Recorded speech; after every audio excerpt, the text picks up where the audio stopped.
So imagine that this physical is here, that your soul is here, and is wrapped around this beautiful love.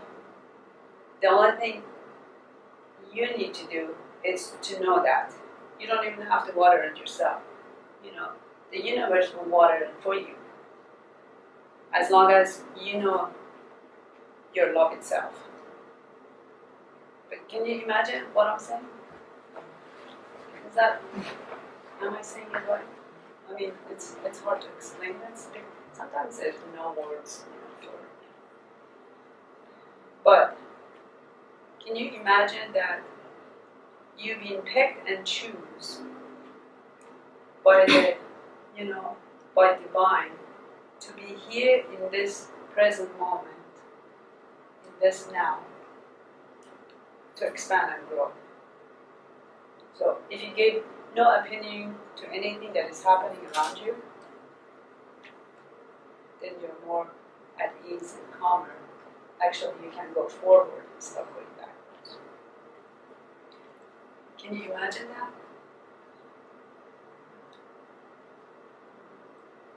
You don't have to do anything, you don't have to say anything, you just be a seed. And that seed is the seed of Creator. The first thing you feel is right here. That survival, the belief, all these lifetime experiences that you have and you hold on to, that fear, that punishment that you experienced from before. No, it's not easy.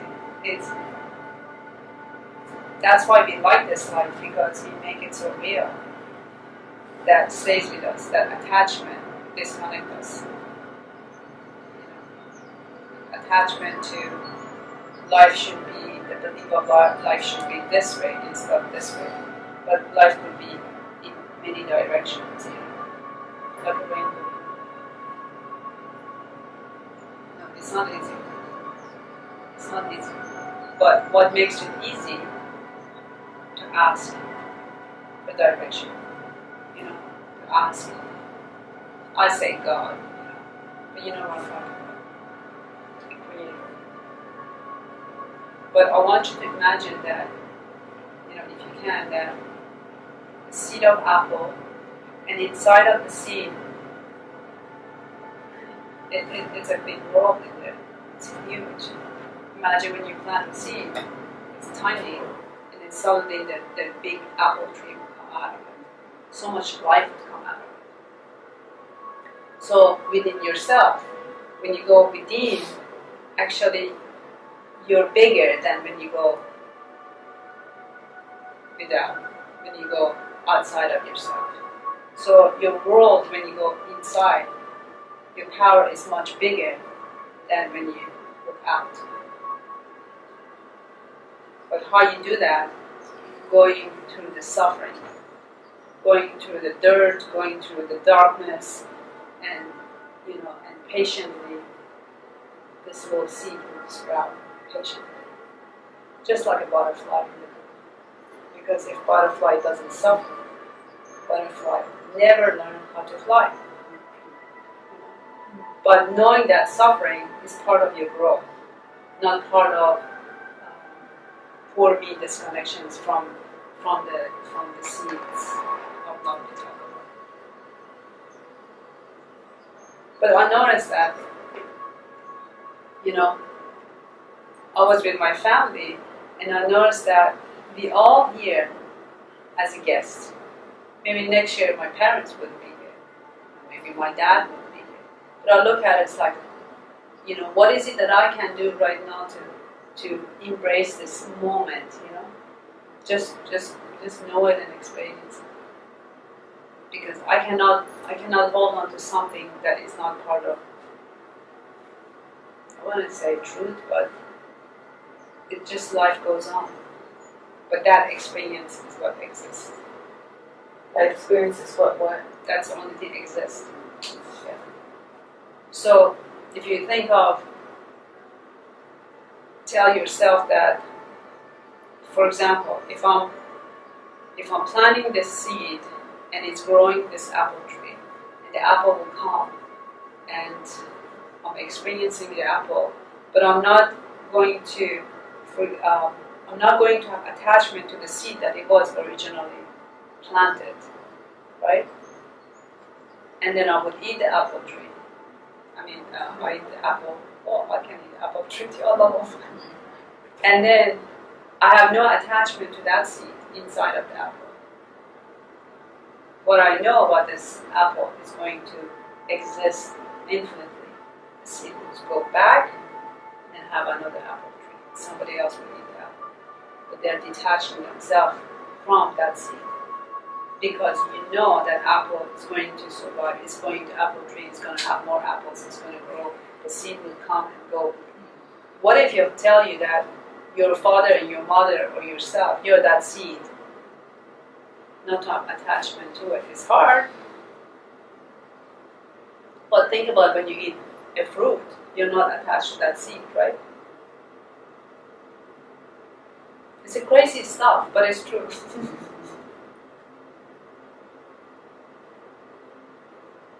Every moment I was looking at my parents, because I guess they were the oldest, I would feel something here.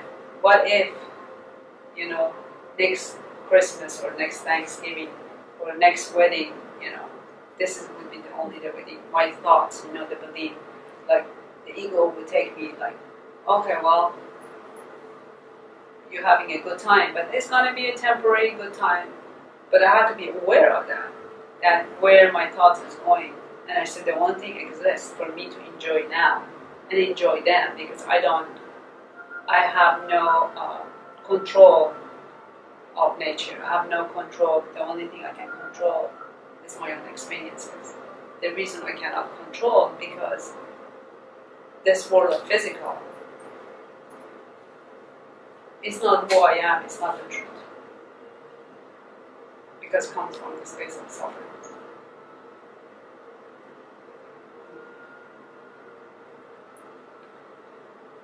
So next time you eat Say that one more time. What comes from the space of suffering? Say that again. The truth is not from the space of, it's not us from the space of suffering. Anything that brings you sufferings, the idea of sufferings is part of illusion. It's part of something that does not exist. Gotcha. But you just said that we don't grow without the suffering, right? Yeah. It's like the butterfly in the physical, right. But you're aware of it, but you don't get depressed by going through the suffering. That's what I'm saying. Because you know that suffering is not part of the truth. It's part of growth. That's what I'm saying. Part of growth. Yes. Growth of reaching the truth. It gets complicated, it gets twisty, but because you are always protected.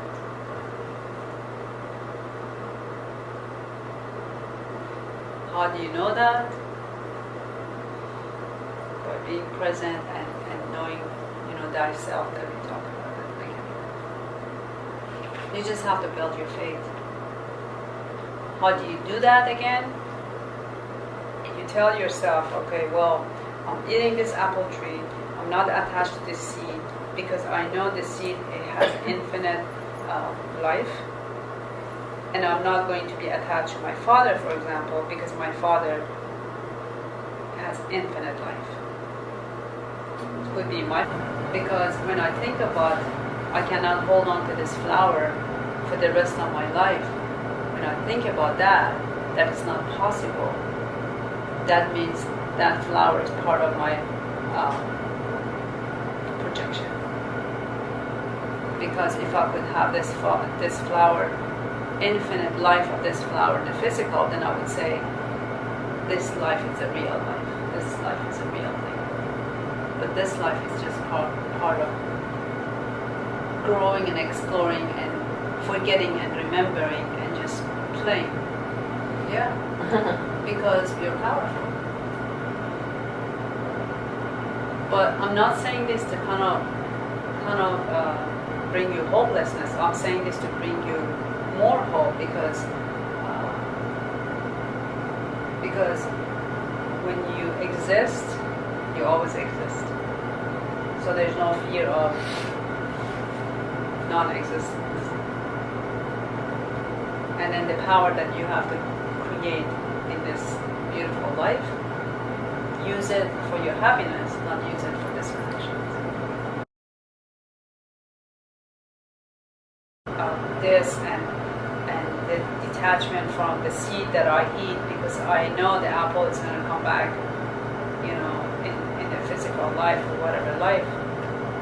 It kind of made me calm down and understand who am I, what life is, and it kind of helped me to build my faith that who God is.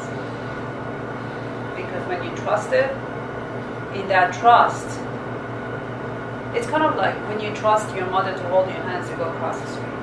You wouldn't say, no mom, I don't trust you, I'm going to go by myself, Kind of like that. For me to be present, and it's not easy, I have to practice it every day, every single minute of my life. And then by being present, you remember, and also by being present, you're more loving towards yourself and others because you're present. Present means knowing who you are.